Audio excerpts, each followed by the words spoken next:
Hello, you're watching ERi-TV. Welcome to English News Broadcast. These are the major headlines. 23 patients diagnosed positive for COVID-19 in tests carried out today.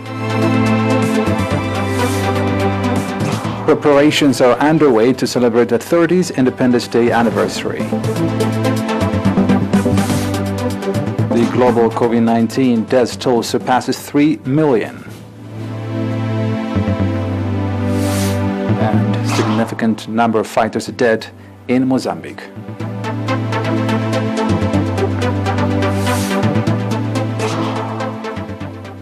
The local news. We have an announcement from the Ministry of Health. 23 patients have been diagnosed positive for COVID-19 in tests carried out today at quarantine centers in Dekmahara 11, Adwala 6, Dubara 4, Maimena 1, and Indagirgis 1 in the southern region.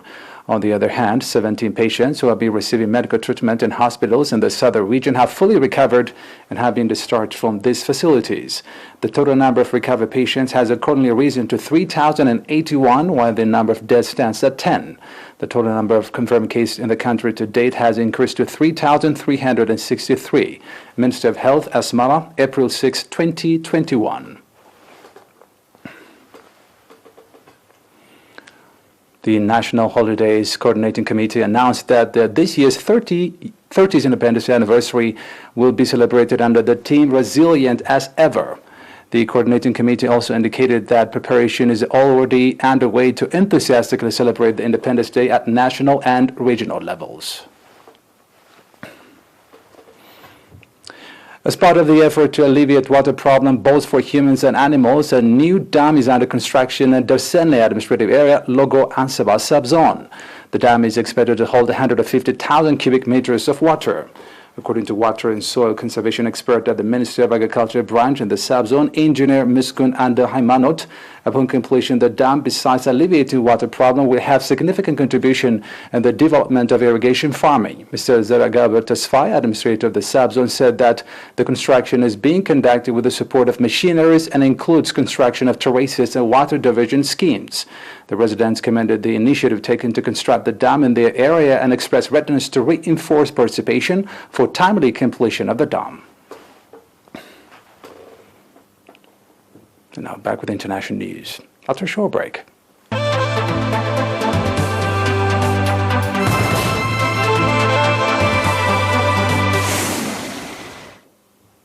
Welcome back.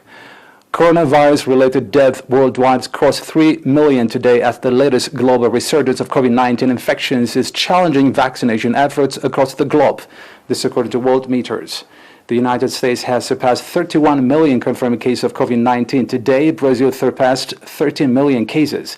India reported a record rise in COVID-19 infections today, becoming the second nation after the United States to post more than 100,000 new cases in a day. Worldwide, COVID-19 deaths are rising once again, especially in Brazil and India. Health officials blame more infections variants that were first detected in the United Kingdom and South Africa, along with public concerns with lockdowns and other restrictions.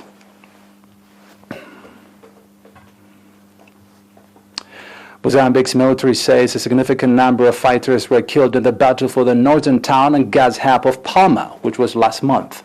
Commander Kongolo Vidagal, leader of military operation to regain control of Palma, told state television PVM the area was safe, although he fell short of declaring the army had regained control.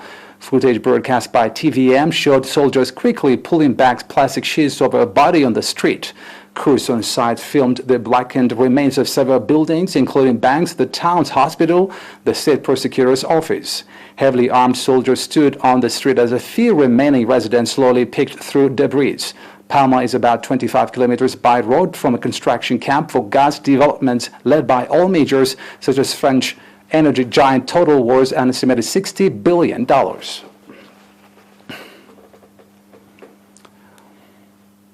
Iran and the major world powers still party to a 2015 nuclear deal have met for talks in Vienna, Austria, as attempts to return the United States to the landmark accord intensify.